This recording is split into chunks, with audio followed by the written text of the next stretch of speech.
Si de algo saben las abejas, es de flores. Hay de todo tipo y para todos los momentos. Lo importante no es solo su color, tamaño o forma, sino lo que hace sentir cada una. Y para esos sentimientos trabajan. Igual que el Banco Central, que trabaja para hacer florecer la economía y que sientas estabilidad.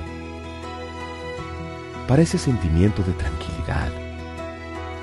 Para ese sentimiento de crecimiento y desarrollo. Para que la primavera llegue a todos los sectores y los planes de muchos den grandes frutos. Banco Central de la República Dominicana, 75 años trabajando por una estabilidad que se siente. Proveer servicios de transporte de energía eléctrica y telecomunicaciones y operar un sistema interconectado a nivel nacional, impulsando el desarrollo económico, social y ambiental del país, es nuestra misión como empresa estatal descentralizada. Nuestra gente está comprometida en ser parte integral en la construcción del desarrollo del país y expandir ese progreso a todos los dominicanos, desde los centros de generación a las subestaciones de distribución, con calidad, integridad, compromiso, transparencia, seguridad y en armonía con la comunidad y el medio ambiente. Ese es el reto que cada uno de los integrantes de esta gran familia ha asumido con empeño y dedicación para unir el país con energía. Empresa de Transmisión Eléctrica Dominicana, ETED, uniendo al país con energía. El dominicano, cuando quiere puede, lucha como nadie para progresar. En su corazón la esperanza crece, sabe que la fuerza está en la unidad. Dominicana, dominicano, somos vencedores si me das la mano. Volvimos a celebrar y nos lo gozamos.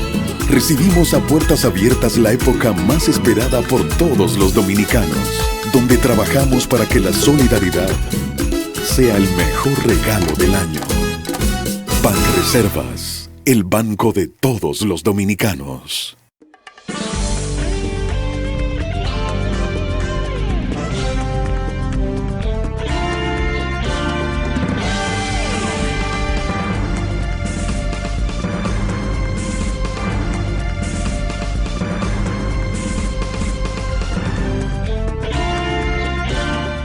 Muy buenas tardes, amables televidentes. Bienvenidos a su cita diaria, crepuscular y nocturna en Teleimpacto, que es al final de la tarde despidiendo el sol y comenzando la noche. Ponga su caridad en buenas manos. Apoye el Patronato de Lucha contra el Cáncer de Villa González Incorporado. Toda una excelente institución de servicio y de apoyo al prójimo más carenciado, atrapado ahí en las tripas del bosque rural, sin activos rurales con los cuales hacerle frente a demanda de medicamentos y tratamientos tan costosos. Necesitan de instituciones como estas que velan por cuidarles sobre la base de ofrecer ese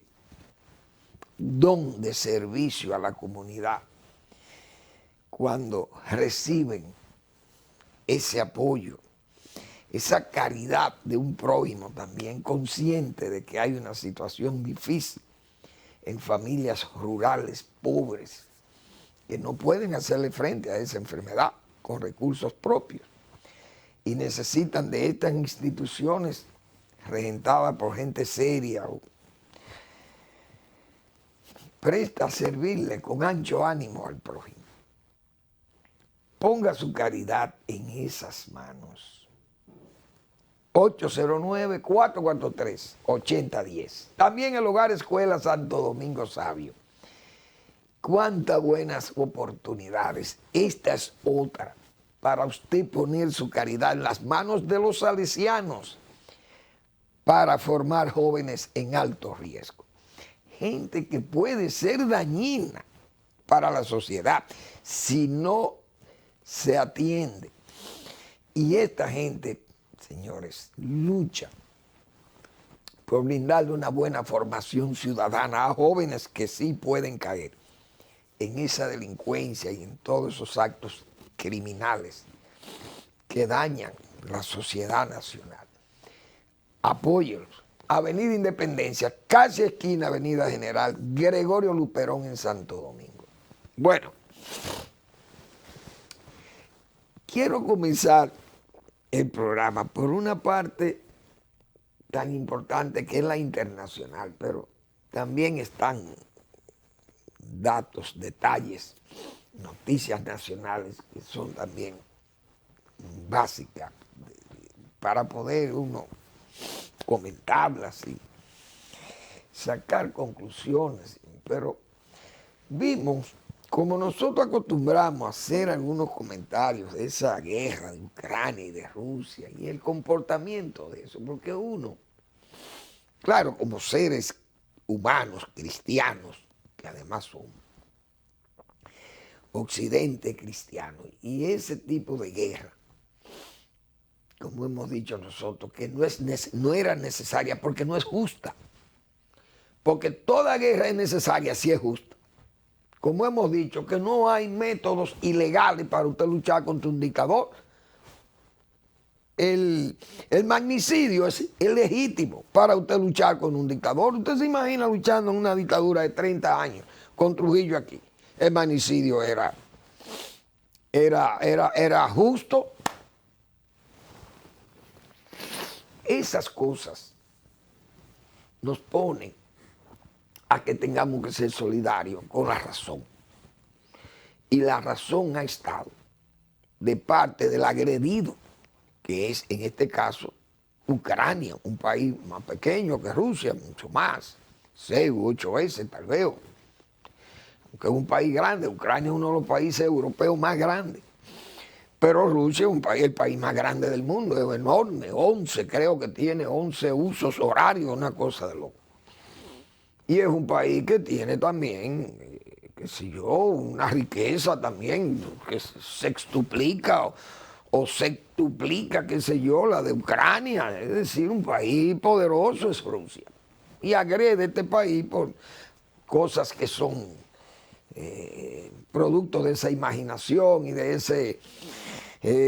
ese concepto de zarista que tiene el señor Putin como dictador y todas esas cosas, y ha querido mantener bajo la influencia que tuvo Rusia de toda esa gente en toda la historia. Cree que era posible, pero ya los tiempos no son así, lamentablemente para ellos. Pero bien, no hay que alargar por allá. Lo que me quiero referir es que sigue siendo el mismo cínico el señor Putin, y al mismo tiempo hay una expresión que yo siempre he repetido aquí, que la historia a la callada se venga. Rusia haga una excusa con la muerte de los reclutas, una masacre, una barbaridad, producto de la ignorancia, de la falsa también, falso concepto que tienen mucha gente de que ese es un ejército poderoso, el de Rusia, y supermoderno, pero ha dado pruebas de ser un ejército que está todavía en tiempo de los zares, parece. Porque todos estos reclutas, como le han señalado en Rusia, que ya Rusia está despertando un poco de aquella oscuridad informativa, porque aquel pueblo está también nublado, no le informa la verdad. De que esa gente, esos reclutas, dormían al lado de un almacén cargado de pólvora, como se dice, de municiones. Imagínense ustedes el peligro que era eso. Rusia alega que los soldados, es posible, porque es posible, eso puede ser, es una excusa, pero también yo he dicho que también ¿quién pasa la información a Ucrania de todos esos celulares? Que el uso de celulares es muy delicado en las guerras, modernas, porque todo eso está sujeto a satélites que toman esas señales, mandan esa señal, roban la señal, toman la señal y te mandan un misil o 10 misiles, 6 misiles HIMARS y explotan allí. Y eso destruyó aquello y los muertos no se sabe, porque Ucrania dice que son 400 y Rusia dice que son 89. Pero es que las cifras de Rusia siempre están, hay que tomarlas con pinzas. Pero no hay duda que donde hay tanta gente aglomerada allí y esos cohetes son tan precisos, y hay que ver la demolición que eso hizo y la explosión que se ve en los videos de cómo explosionó aquello. Pero ¿a qué es lo que me quiero referir? A esa excusa que da Rusia de que por los reclutas usar los celulares felicitándose el día de Año Nuevo. Esa señal pasó al ejército de Ucrania. Pero resulta que así mismo mataron ellos a Shohar Dudayev, aquel líder checheno que de ahí fue que vino esa guerra en Chechenia, que borraron a Grozny, el señor Putin. ¿Y cómo mataron a Dudayev? Hay una foto de Dudayev que yo creo que Eri me la puede tal vez colocar ahí. Miren, ese señor que está ahí, joven, relativamente joven, murió él. Creo que murió en el 96, creo que fue que murió Dudayev, porque la guerra... Él era un general del ejército del aire de la Unión Soviética, pero checheno. Miren su bandera ahí. Ese señor fue el presidente de Chechenia como 5 años, después de la caída de la Unión Soviética. Pero Putin dijo que esa república no podía independizarse de Rusia, de la Federación de Rusia. Y hubo 2 guerras en Chechenia. Y en esas guerras se destacó ese señor Dudayev. Dudayev fue muerto precisamente por usar un celular. Y parece que en esa época, como Putin estaba todavía, yo creo que él murió o murió después. Él murió en la segunda, creo que en la segunda guerra de Chechenia o la primera, no recuerdo. Pero la señal parece que se la entregó Occidente a Rusia y le mandaron un cohete y mataron a Dudayev, porque Dudayev usó ese celular. Y fíjense cómo la historia, la callada, repito, se venga. Fíjense que por esa misma excusa ahora es la que pone Rusia, por la que le han matado a esos jóvenes. Gente novata, indefensa, una masacre prácticamente. Ya está bien. Bueno, entonces, es una explicación. Hoy, el Kremlin, o el señor Putin, con su cinismo ya histórico, como se dice, declara un cese al fuego de 30 y pico de horas, 36 horas, qué sé yo, menos de 48 horas. Porque en Rusia, en la zona ortodoxa de Oriente, el cristianismo ortodoxo celebra, parece, ellos celebran la Navidad el 6, el 5 o el 6 de enero, es que ellos celebran la Navidad, no el 25, como nosotros. Entonces, parece que el patriarca Cyril, que es un charlatán de 7 suelas, súper millonario, pero incondicional del señor Putin, el señor le pidió que mandara un cese al fuego. Ustedes me han oído decir aquí que hay un problema de religión en esa guerra. Porque Ucrania se separó, señores, de la iglesia ortodoxa rusa, que era la iglesia madre ahí.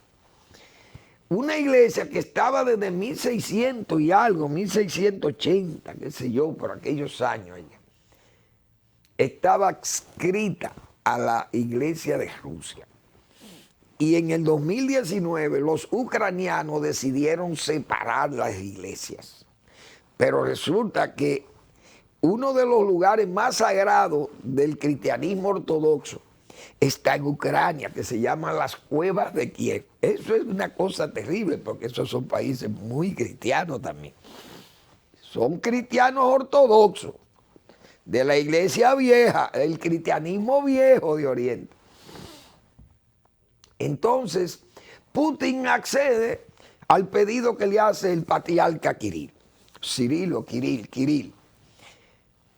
Pero, señores, eso no es un cinismo, un acto de cinismo. Un hombre que ha bombardeado todo lo que es iglesia, lugares santos, han bombardeado en tiempo del nacimiento de Jesús, 25 de diciembre, 31 de enero, tienen 10 meses bombardeando todos los sitios cristianos y civiles de Ucrania. Y ahora manda de que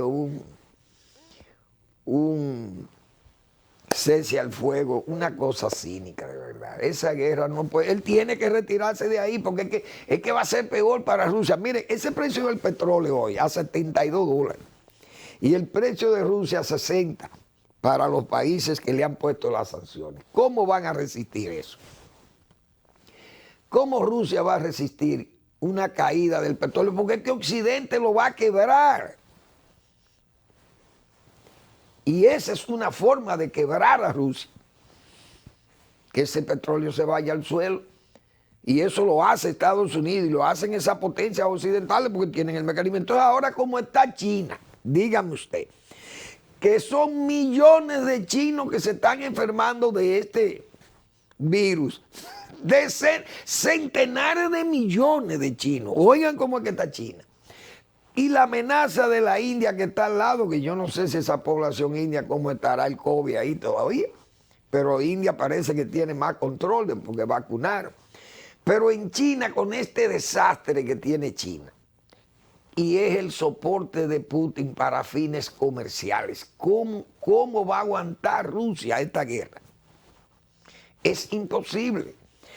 Él tiene que salir de ahí porque si no va a sufrir más y Rusia le va a llegar el invierno, como se dice, más crudo. Y para colmo, en Europa es un invierno primaveral, porque las temperaturas no han llegado a los niveles de frío como se acostumbra en esas áreas europeas. El frío ha estado muy, diríamos, hay temperaturas de 20 y de 22 grados centígrados. Casi tibia está Europa, es decir, que necesita menos energía. La gente soporta más el frío. En Barcelona se están bañando a las playas de Barcelona.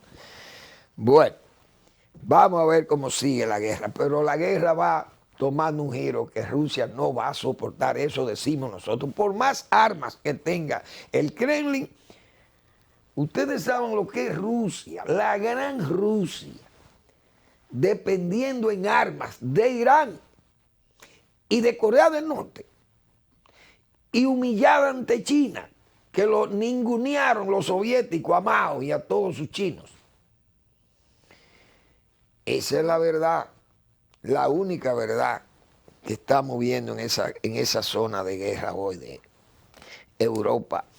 Bien, señores, el gobierno dominicano ha recibido una granizada de críticas con ese asunto de los fideicomisos. No sé qué es lo que pasa, que el gobierno no se asesora, o los asesores que tiene son asesores para beneficiarse de ellos. Es decir, ahí se ha ido aliando la mala fe y la astucia para asesorar el gobierno de Luis Abinader. Pero este gobierno no aprende, digo yo, porque con este asunto de los fideicomisos,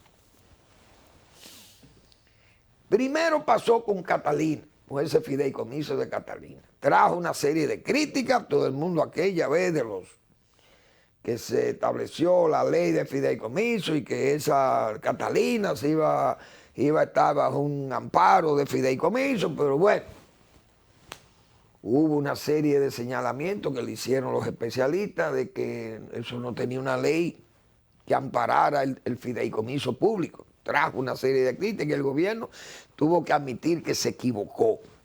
Si no fue que se equivocó a Reding, pero hay que darle el beneficio de que se equivocó. Bien. Bueno, hay que hacer una ley de fideicomiso para poder hacer estas cosas. Pues vamos a hacer la ley. Ahí están haciendo la ley. También la ley sigue con muchísimos detalles que se le han hecho críticas muy severas al gobierno. Porque el gobierno no tiene Salomones. Porque, señores, si ustedes cometieron el error con Catalina aquella vez, ¿por qué vuelven a cometer otro error o casi el mismo error? ¿Quién es que asesora al gobierno de Luis Abinader? Entonces, parece, repito, que los asesores son quienes se quieren beneficiar y diseñan las cosas como para que le caigan a ellos. Porque ese caso de los fideicomisos, de nuevo, vuelven sin necesidad de querer pasar como por debajo de la mesa, que el fideicomiso trae una forma de privatizar los bienes públicos. Pero no solo privatizar los bienes públicos, como digo yo, las obligaciones públicas. El gobierno, yo decía, fájense a trabajar, que eso es lo que ustedes tienen que hacer, fajarse a trabajar lo que el gobierno tiene que hacer. Porque hay muchísimas áreas para trabajar, pero este gobierno lo que quiere es derivar todo eso que lo haga el sector privado. Con la energía se llegó a una situación que el gobierno, desde los tiempos de Balaguer, las CDE eran pérdida y corrupción y estas cosas, entonces siempre había problemas y los apagones. Bueno, vamos a buscarle un mecanismo vamos a privatizar, se privatizó la distribución, luego antes se había privatizado, capitalizado las empresas públicas, algunas de ellas, de las empresas públicas se habían capitalizado. Entonces, la energía eléctrica comenzó a trabajar y se aceptó a regañadientes, como dicen, pero ha mejorado la producción de electricidad. El SEA, recuerdo, que la ley esa de privatización impedía que se tomaran préstamos poniendo en garantía los bienes públicos, que fue lo que se hizo con el asunto es lo que se está previendo ahora en la ley esta de fideicomiso, y se había previsto en el fideicomiso que se había querido establecer para Catalina. Y yo recuerdo lo que pasó con Montellano. La ley prohibía usar los bienes públicos como garantía de préstamo, y a quienes le arrendaron Montellano tomó 8 millones de dólares, creo que fueron, del Banco Baninter. Entonces el SEA, que es el dueño del ingenio, no puede usufructuar del ingenio porque entonces Baninter tenía ese derecho por 8 millones de dólares ilegal que tomó prestado a quien le dieron la administración de eso o la supuesta capitalización. Y resulta que cuando quebró Baninter, entonces esos activos o ese pasivo pasó al Banco Central. Entonces el SEA no puede tener su bien, su inmueble, su ingenio, porque para tener su ingenio tiene que pagarle al Banco Central 8 millones de dólares que le deben al Banco Central, porque el Banco Central tampoco puede perder su dinero. Es decir, fíjense cómo se viola incluso la ley, pero eso no tuvo consecuencias, que debió estar preso el que capitalizó el ingenio Montellano, porque eso estaba prohibido, pero eso no tuvo consecuencias. Entonces, con estos fideicomisos es lo mismo. Usted le pone ahí en la ley y dice, mire, no se puede, este es un patrimonio que no se puede poner en garantía. Lo ponen en garantía, cogen préstamos sobre la base del patrimonio. Y cuando viene el escándalo se pierde el patrimonio del Estado. ¿Por qué? Porque el gobierno se alió a la mala fe y a la astucia del sector privado para engañar al pueblo dominicano. Pero, señor, ustedes no van a aprender. Vamos a la pausa y volvemos.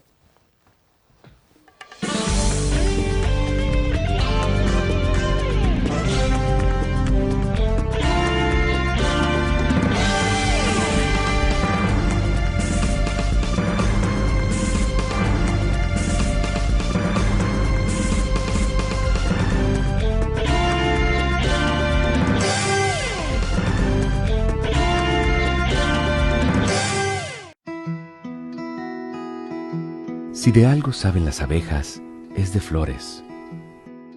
Hay de todo tipo. y para todos los momentos. Lo importante no es solo su color, tamaño o forma, sino lo que hace sentir cada una. Y para esos sentimientos trabajan. Igual que el Banco Central, que trabaja para hacer florecer la economía y que sientas estabilidad. Para ese sentimiento de tranquilidad. Para ese sentimiento de crecimiento y desarrollo.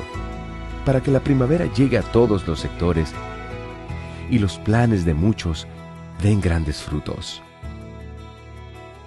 Banco Central de la República Dominicana, 75 años trabajando por una estabilidad que se siente.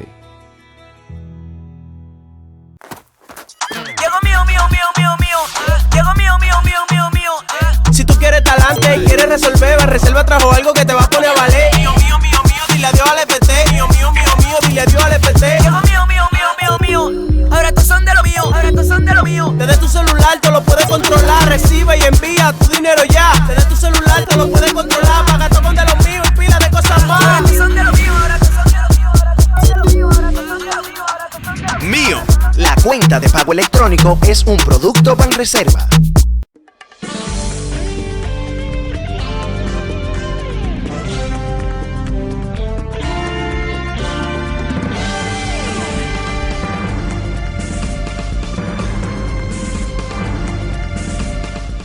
Insisto, y es cierto, como decía el gobierno de Balaguer, gobierno que trabaja, país que progresa. El gobierno lo que tiene que fajarse a trabajar, que debió fajarse a trabajar. Repito, desde el principio se lo decíamos. No, hay que contar con las APP. Eso es lo de nosotros, APP, para que el sector privado se haga cargo de muchísimas áreas. Entonces no han hecho nada. Y repito, le va a salir su chencho. Lo estoy repitiendo hace muchísimo tiempo aquí. Pero además de chencho, la cosa ahora están tomando un giro porque esa alianza, no APP, es una alianza de la mala fe y la astucia con el sector privado, lo que la gente está observando. Y nosotros hemos dicho aquí, lo van a procesar a todos, porque ya esto de aquí en adelante va a haber procesados en la justicia por asuntos de corrupción. Y el que no sabe hacerlo mal hecho, bien hecho, desde el Estado, que lo hemos dicho muchas veces aquí, va a terminar en esos juicios, porque este país ya esos juicios van a seguir. El gobierno tiene que atender esas cosas. Inventando con las APP, que las APP es la solución, pero era lo que nosotros decíamos, disolvieron la única, yo creo que había, una de dos, porque yo creo que la otra es la red vial, pero yo no sé si esta estaba como red vial, la de la carretera de Samaná, y la desmontaron por los asuntos, los escándalos que se abrieron de aquella negociación que parece que afectaba demasiado al Estado, que ha beneficiado muy poco a los que usan la carretera, porque para usted ir a la terrena tiene que gastar 1.800 pesos de peajes. Entonces usted podía pagar quizá 2.000 antes. ¿Y cuál es el ahorro que tenemos? Cuando yo para ir a la Jabón y venir gasto 60 pesos de peaje que pago allí en el 28. Entonces, para ir a Samaná no, a la terrena, tengo que gastar 1.800 pesos por el peaje. ¿Y cómo se explica eso? Incluso la del Coral pago 200 y algo para llegar a Punta Cana. Pero esta carretera, entonces, ¿qué es lo que nos ha beneficiado? Porque el Estado no tiene, como yo he dicho otras veces, no tiene horizonte, el Estado no termina en 20 años. El Estado Dominicano termina al final de los tiempos, como se dice. Entonces, ¿cuál es la necesidad que tiene el gobierno de cobrarle 1.800 pesos de peaje a uno? Entonces, ¿cuál es el beneficio de los usuarios de la carretera esta? Ninguno. Entonces, parece que lo que ha cambiado es el modelo de pago o el tiempo de pago que el gobierno estará pagando. El ahorro que supuestamente se ha hecho, no lo están cobrando a nosotros para pagarle a los dueños de la APP que había allí, los dueños del contrato. No lo entiendo. Pues bien, el gobierno anuncia un foro de innovación de servicio público. No sé dónde que se va a hacer ese foro. Pero ¿cómo usted está hablando de inversión pública y de innovación? Y ustedes derivando todos los proyectos y obligaciones del Estado, derivándolo para el sector privado. ¿De qué es que estamos hablando? Del servicio público. No hay un plan, nada, todo improvisado. Y lo que se está haciendo fue lo que venían haciendo los demás, los de atrás, los gobiernos pasados, y el gobierno ha continuado su obra, que por lo menos le ha dado continuidad al Estado. Entonces yo creo que el gobierno tiene que revisarse, el presidente tiene que buscar asesores de verdad, pero gente que sean asesores sanos para el país, no para los beneficios de un sector privado, porque es que las cosas se están viendo. Entonces, estos funcionarios sin experiencia, el secretario de la presidencia, el ministro de la presidencia, en un lenguaje prácticamente tabernario. ¿Por qué? Porque casi enseñando músculos, sacando pecho. No, nosotros no vamos a aceptar el chantaje, ni vamos a aceptar que nos torpedeen este proyecto de Fidel. El gobierno no va a aceptar ese torpedeo que viene de la oposición. Un lenguaje inadecuado. Porque usted no puede hablar en ese término, es el lenguaje tabernario, como he dicho, el del guapetón. Cuando los errores se lo están señalando a ustedes porque están mal hechas las cosas, tan mal. Eso tiene que cambiar el gobierno, pero ya parece que va a ser tarde. Ya este gobierno tiene que entrar en un periodo preelectoral y parece que harán poco caso a todas esas cosas. Vamos a esperar a ver. Bien. Hoy la oposición le ha hecho una crítica al gobierno injusta, porque también son de cal y de arena. Resulta que la Junta Central Electoral se quejó, el Pleno, qué sé yo, todos los miembros, se quejaron que ellos plantearon un presupuesto de 18 mil millones de pesos, que el gobierno se ha quedado ahí como no contestaba, no decía nada. Ellos exigían y decían que este año 2023 no podían hacerle frente al problema electoral sin un presupuesto muy por encima de lo que está aprobado actualmente. Y era lógico que la Junta lo hiciera, que protestara. El gobierno se quedó callado. Luego vinieron las presiones y los apoyos a la Junta Central Electoral. Pero la oposición hoy, los partidos grandes, el PLD, la Fuerza del Pueblo, el PRCC, no sé, el PRD también, y otros, no sé si también participaron, pero principalmente lo que tiene representación congresual,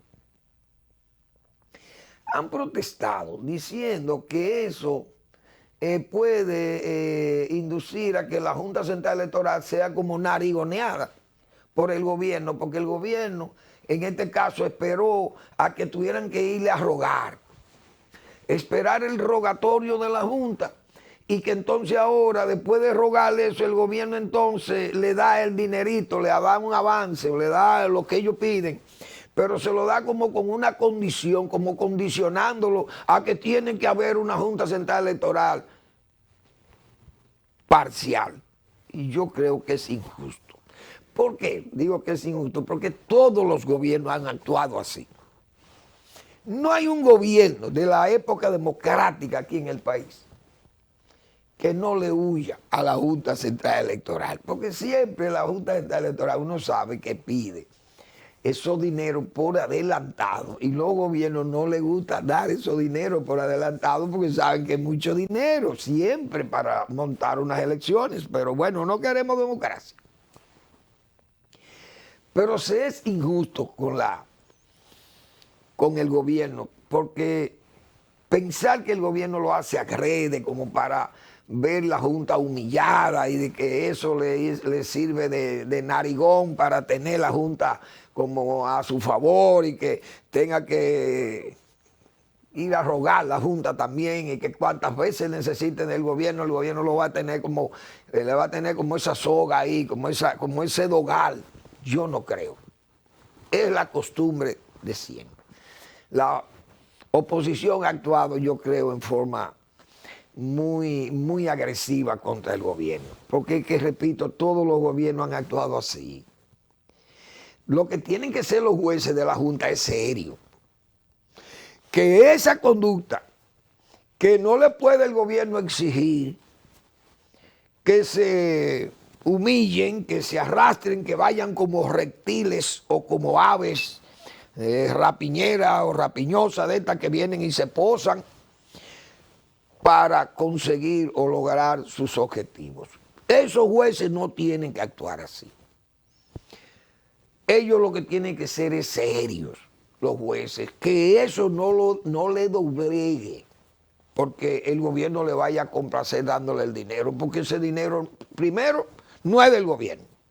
El único dueño de ese dinero es el pueblo dominicano, que paga con sus impuestos o paga la deuda externa con lo que los gobiernos se manejan con su liquidez para gasto o disponer de ese dinero. El único dueño de eso es el pueblo dominicano, que cree en su democracia y quiere que para montar un proceso democrático se necesite que se le den los recursos a la Junta Central Electoral.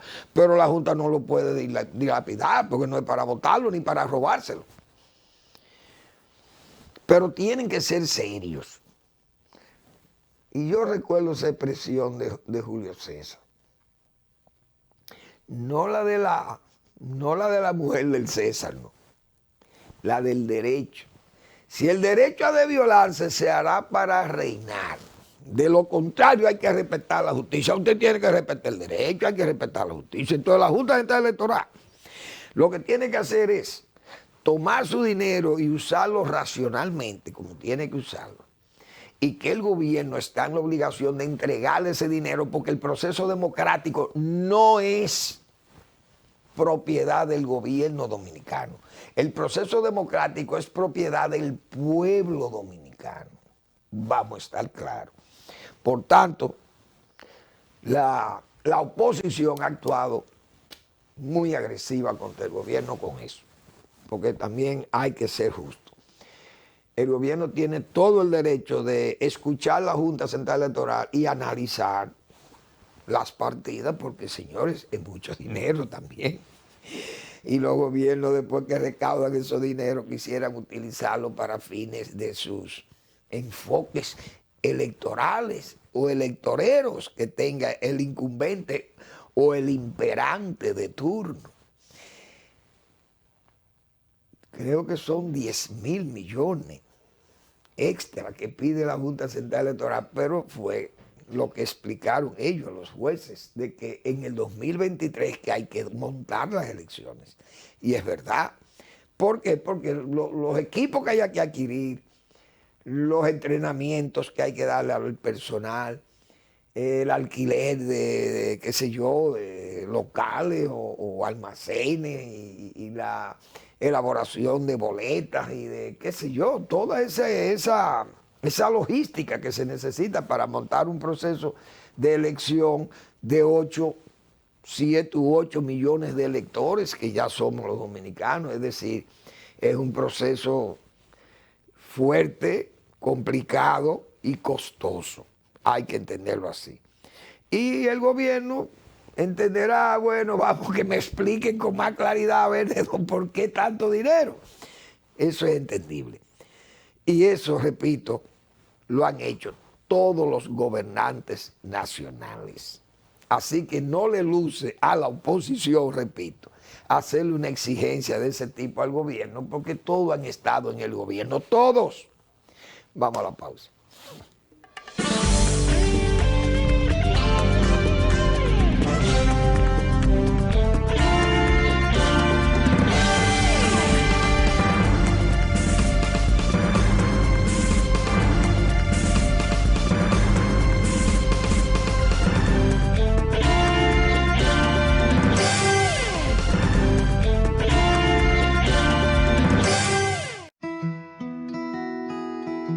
Si de algo saben las abejas, es de flores. Hay de todo tipo y para todos los momentos. Lo importante no es solo su color, tamaño o forma, sino lo que hace sentir cada una. Y para esos sentimientos trabajan. Igual que el Banco Central, que trabaja para hacer florecer la economía y que sientas estabilidad. Para ese sentimiento de tranquilidad. Para ese sentimiento de crecimiento y desarrollo. Para que la primavera llegue a todos los sectores y los planes de muchos den grandes frutos. Banco Central de la República Dominicana, 75 años trabajando por una estabilidad que se siente. Proveer servicios de transporte de energía eléctrica y telecomunicaciones y operar un sistema interconectado a nivel nacional, impulsando el desarrollo económico, social y ambiental del país, es nuestra misión como empresa estatal descentralizada. Nuestra gente está comprometida en ser parte integral en la construcción del desarrollo del país y expandir ese progreso a todos los dominicanos, desde los centros de generación a las subestaciones de distribución, con calidad, integridad, compromiso, transparencia, seguridad y en armonía con la comunidad y el medio ambiente. Ese es el reto que cada uno de los integrantes de esta gran familia ha asumido con empeño y dedicación para unir el país con energía. Empresa de Transmisión Eléctrica Dominicana, ETED, uniendo al país con energía. El dominicano, cuando quiere puede, lucha como nadie para progresar. En su corazón la esperanza crece, sabe que la fuerza está en la unidad. Dominicana, dominicano, somos vencedores si me das la mano. Volvimos a celebrar y nos lo gozamos. Recibimos a puertas abiertas la época más esperada por todos los dominicanos, donde trabajamos para que la solidaridad sea el mejor regalo del año. Banreservas, el banco de todos los dominicanos.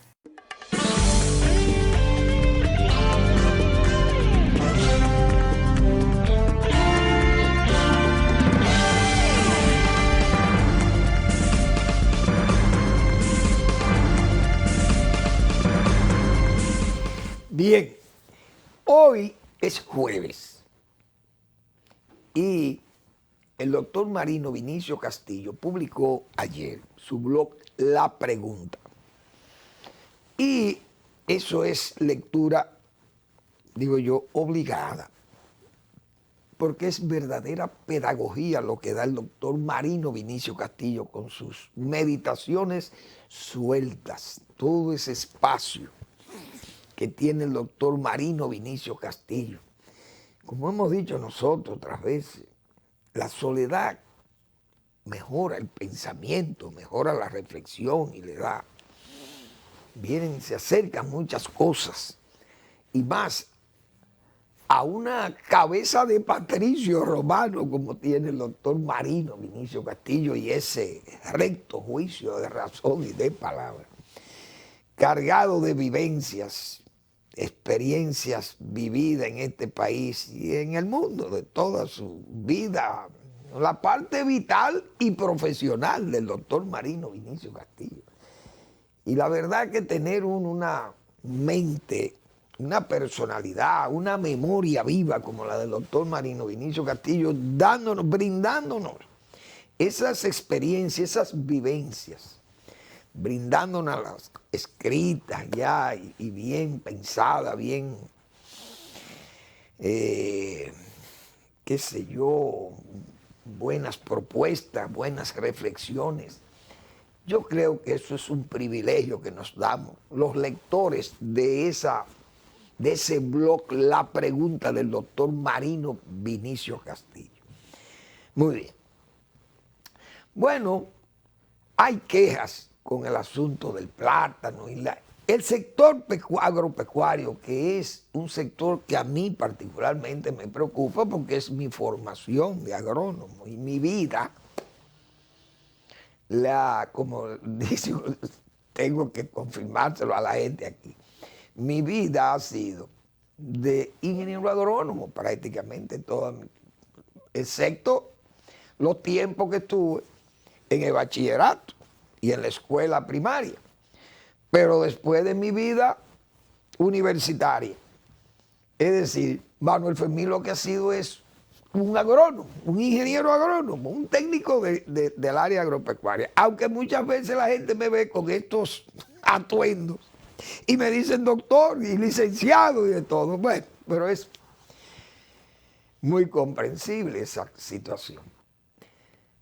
De hecho, aunque yo esté así, soy agrónomo, porque a mí me gusta mi profesión y nunca he sentido, qué sé yo, ningunearme ni a mí mismo ni a los demás porque seamos agrónomos mal pagados, mal entendidos, no comprendidos, qué sé yo, ninguneados por otras profesiones de más éxito y más, qué sé yo, de mayor participación tal vez en las áreas donde tienen mejor opinión pública y mejor, qué sé yo, atención que le da a la ciudadanía que está en la ciudad. Usted es abogado, usted es médico, licenciado en economía, qué sé yo. Bueno, usted tiene tal vez más incidencia que un agrónomo que está en un área de campo por allá, oye.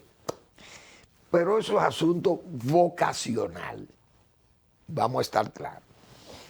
Por tanto, a mí, los temas de esta área, del sector, me viven preocupando. San Juan de la Maguana vivo. Ayer hablé del plátano y sigue el ministro hablándole mentira a este pueblo como si los que estamos aquí no sabemos eso. Que el plátano está caro porque está haciendo mucho frío. Y es la primera vez que hace frío en invierno aquí, en un invierno que hay que ponerle comillados, entrecomillados. Claro, el plátano se sabe, está demostrado, lo sabemos que tiene problemas. En época muy fría la planta tiende a ser menos productiva. Muy bien. Igual está el arroz también es una planta fotosensitiva, en áreas de invierno, tiene menos luz, etc. Todas esas cosas son entendibles. Ahora, ustedes no han dado pie con bola, como se ha dicho. ¿Por qué? Porque esas previsiones debieron haberlas hecho, como decíamos ayer, por falta de planificación, es que no hay plátano. Entonces se quieren agarrar de un tornado que sucedió en marzo. El 14 de marzo del año pasado hubo un tornado que no hizo el daño que nos quieren hacer ver que hizo en la zona de Macorís, esa zona por ahí del Triángulo Platanero. Pero no hizo aquel daño que nos tienen acostumbrados a áreas de ciclones y cosas de esto. No es verdad, la línea noroeste no sufrió. Es decir, no es verdad que porque se dañaran algunas tareas por ahí, por un tornado que generalmente no cubre áreas tan anchas, la banda de ataque de un tornado es más estrecha, muy estrecha. No desplomó todo el platanal cibaeño, no es verdad. Además, si usted tiene 9 meses para recuperarse, ¿cómo es posible que todo el plátano se acabó en el Cibao? Por un tornado. Porque Fiona no pasó por el Cibao central. Fiona pasó por el este, que no tiene plátano, pasó por el nordeste, que tampoco tiene plátano, que puede afectar coco, arroz, puede afectar el ganado, puede afectar el cacao, todo eso lo decíamos ayer. Y eso salió por la terrena, ya por Samaná, por ahí fue que pasó Fiona. Ahora Puerto Rico, si Puerto Rico tenía agricultura, la barrió porque Puerto Rico es un área muy pequeña, que como el este nuestro.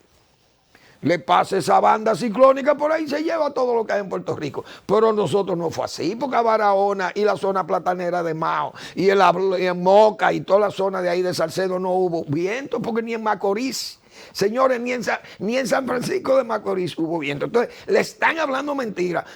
Y el presidente probablemente está creyendo esas mentiras, porque nosotros no la creemos, esas mentiras. Entonces no es solamente el plátano que está caro, tan caro todos los víveres porque no hay planificación en agricultura. Pero hoy se agrega otro problema. Los productores de San Juan. Yo tengo una imagen ahí de cómo está la habichuela, qué está pasando con la habichuela en San Juan de la Maguana. ¿Por qué eso? Fíjense para allá. ¿Por qué pasan esas cosas? Que la mosquita blanca está afectando, la mosquita blanca deja un virus y ese virus es el que ha afectado las habichuelas de San Juan de la Maguana. Bien. ¿Eso quién tiene la culpa? Nosotros no tenemos la culpa, eso es un acto de Dios, dirán en agricultura. Pero hay dos cosas, que la mosquita blanca se necesita, ya puede quitarla la imagen. Para controlar la mosquita blanca se necesita algo que nosotros aquí, yo me he cansado de decir cómo se tiene que producir San Juan de la Maguana, porque en San Juan hay muchos problemas, tiene que haber un manejo integrado de plaga. Porque esa mosquita blanca también destruyó la producción de tomates en Asua, del tomate industrial, el tipo Barceló o Roma. Entonces, los fabricantes de pasta de tomate, entre ellos Victorina, que estaba la Barceló ahí, y recuerdo que hombres, por ejemplo, como Jerry Dupuy, no sé cómo estará el gringo, espero que esté bien de salud y que Dios me cuide a Jerry Dupuy, el gringo amigo mío, que me lo cuide Dios. Porque Jerry es un hombre preocupado por los problemas en su época cuando estuvo al frente de todo ese departamento técnico, yo diría, de Barceló en Victorina. Y Jerry, yo recuerdo que Jerry junto a un grupo de técnicos de agricultura comenzaron a trabajar en ese programa en manejo integrado de plagas para poder controlar la mosquita blanca en Asua y poder salvar a Asua de la ruina, porque Asua, las cosechas se fueron a la ruina y las productoras de tomate en esa época no podían arriesgar. 600, 700 millones de pesos que se invertía en esa época, en esa producción de tomate en la zona de Asua y más abajo, en Barahona también, con esa amenaza de esa plaga. Entonces se diseñó ese programa de manejo integrado de plagas para controlar todos el hospedero de la mosquita blanca. Si había un hospedero, léase una planta que acogía a la mosquita, usted tenía que eliminar esa planta. Pero todos los productores tenían que manejarse con esa integración y había que eliminar el hospedero. Pero en San Juan de la Maguana, este Ministerio de Agricultura no tiene dirección porque no hay capacidad, no hay calidad. Y lo tenemos 2 años advirtiéndole a Luis Abinader, el presidente, que ahí no hay equipo humano para dirigir ese ministerio. Y todos los errores y los fallos lo estamos viendo. Ahora, si esos no son fallos, si esos no son errores, yo respeto el gobierno y que siga su ruta, que terminarán verdaderamente en un naufragio de la producción agropecuaria. No es que no va a haber producción agropecuaria, porque agricultura no siembra.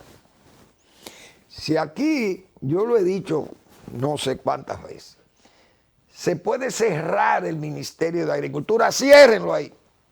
Los empleados, mire, váyanse a su casa, le vamos a pagar, váyanse a su casa. Los técnicos, los pocos que queden ahí disponibles porque votaron como 900.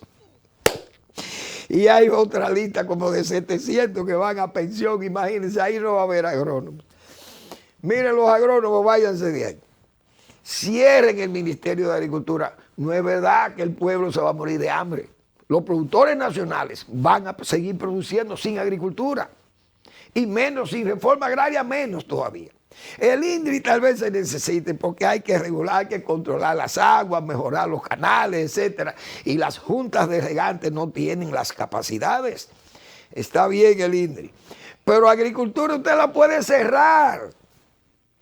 Y la producción nacional no se va a caer. Vamos a seguir produciendo comida porque aquí tenemos, señores, gente dedicada a la agricultura y a la ganadería, gente con vocación de trabajo, con calidad, que no reciben técnicos porque los técnicos de agricultura no visitan a los productores. Ya no los visitan porque no hay. ¿Y ustedes creen que un ministerio en esas condiciones puede ser garantía para sacar a este país de tener el peor índice de factores de productividad de América Latina y el Caribe? El peor. Porque tenemos un gasto público agropecuario malo. Y cuando tenemos un índice de factores de productividad tan bajo, usted tiene un índice de competitividad, un índice de productividad, un índice de rentabilidad malo. Eso es lo que tenemos y no podemos salir de esa situación si no tenemos un Ministerio de Agricultura con gente, con nivel, con planes. Gente que sepa qué es lo que hay que hacer en el Ministerio de Agricultura. No improvisando con gente que porque aportaron 100 millones de pesos para la campaña hay que darle el cargo. No, no es así. Gracias por su atención. Nos vemos mañana en otra entrega de Al Final de la Tarde, despidiendo el sol y comenzando la noche.